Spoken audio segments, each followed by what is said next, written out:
सरकार ने जितने भी फ्री योजनाएं लाई हैं,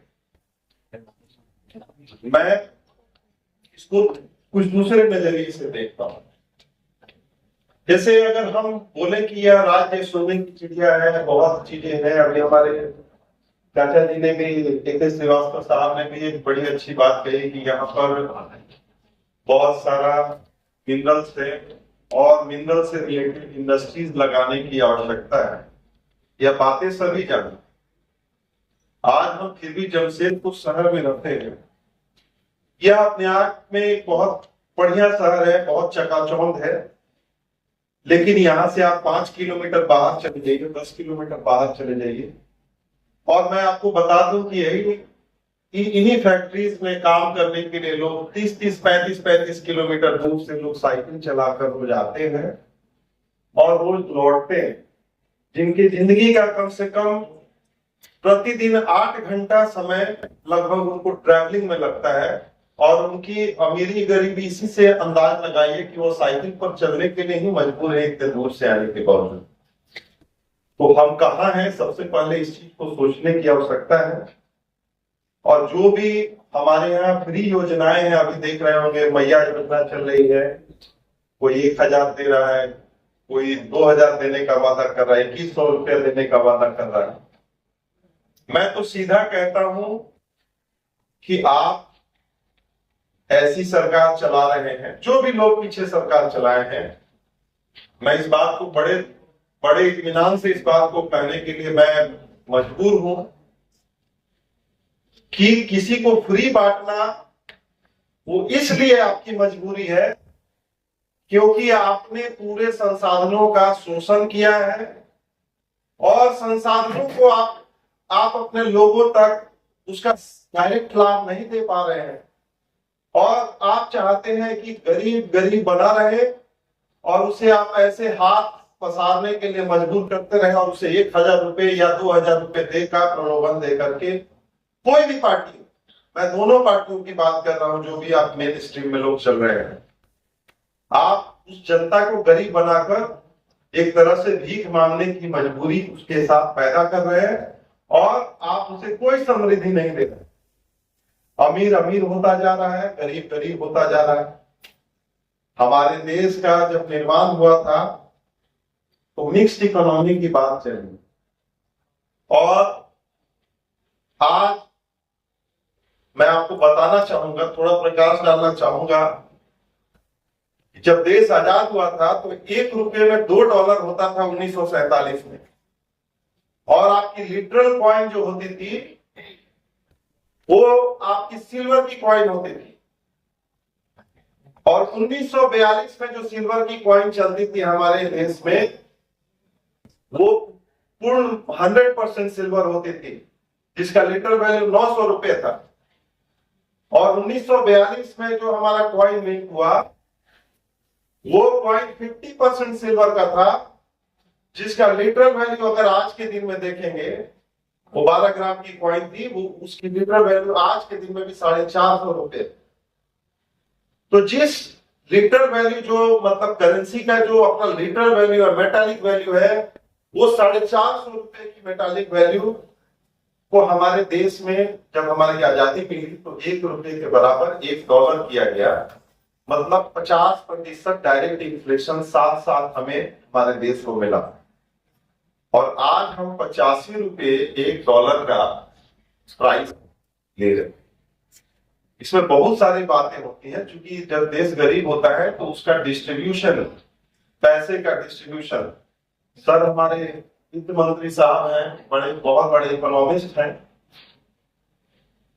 मैं उनके सामने बहुत छोटा व्यक्ति हूं, लेकिन इस बात को कहने में मैं परहेज नहीं करता हूं कि जो इन्फ्लेशन किया जाता है उसे हमें और लोगों को, जो हमारे आर्थिक रूप से कमजोर लोग हैं, उनको मजबूत करने के लिए किया जाता है।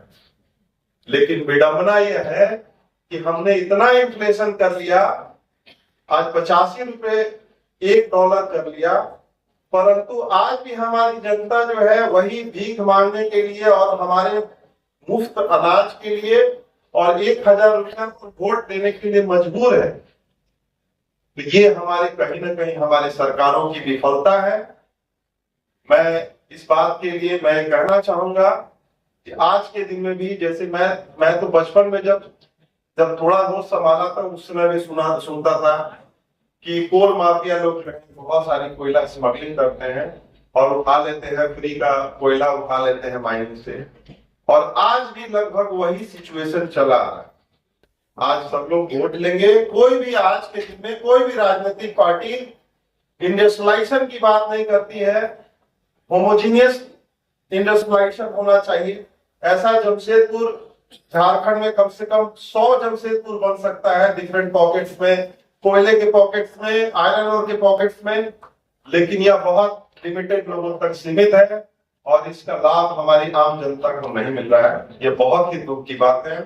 इसका एक रोड मैप तैयार होना चाहिए, एक अच्छा रोड मैप तैयार होना चाहिए। मैं आपको यह भी बात कहूँ, अभी एक बहुत विकट समस्या, अभी जैसे बेरोजगारी की बात आ रही है। मैं बेरोजगारी पर एक बात कहना चाहूंगा। अभी कुछ दिन पहले हम लोगों का, करीब 8-9 साल पहले, हमारे यहाँ स्किल डेवलपमेंट के लिए एक योजना भारत सरकार द्वारा लाई गई और आज के दिन मैं बता देता हूँ कि उसमें 80 से 85% योजना वो जो भी इंस्टीट्यूशंस के सारे बंद हो गए और आज के दिन में स्किल्ड लोग जो है, बहुत सारे फील्ड्स में स्किल्ड लोगों की बहुत आवश्यकता है, लेकिन वो योजनाएं सरकार ने बंद कर दी। बहुत दुखद बात है।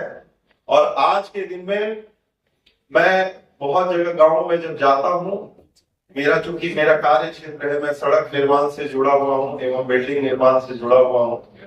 मैं आपको बताता हूँ कि आज बांग्लादेश के जो घुसपैठी है, जो यहाँ पर रह रहे हैं, आज उनके वजह से 80% इंफ्रास्ट्रक्चर का काम उनके वजह से चल रहा है। और हमारी यूथ क्या है, हमारी यूथ जो है गाँव में बैठी हुई है और वो काम करने के लिए उसके अंदर इच्छा ही नहीं है।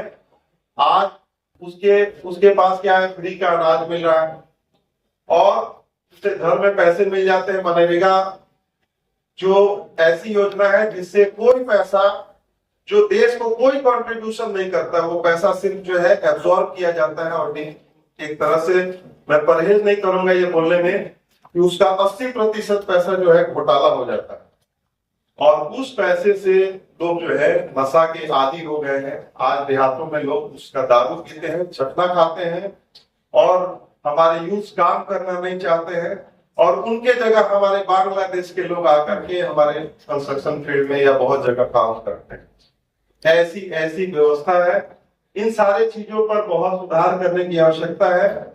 वह बातें बहुत है करने के लिए, क्योंकि समय की कमी है और बहुत सारे हमारे वक्ता हैं, इसलिए मैं आपको इतनी ही बातों पे अपने बातों को विराम देता हूं और पुनः आप लोगों को, मैं चूंकि इस मंच पे आया हूं तो मैं आप लोगों को एक सकारात्मक कार्य के लिए प्रेरित भी करूंगा। 1 अक्टूबर को हमारे रेड क्रॉस सोसाइटी में रक्तदान शिविर है और आप इस रक्तदान शिविर में आप लोग आए और रक्तदान करें तो बहुत अच्छा लगेगा।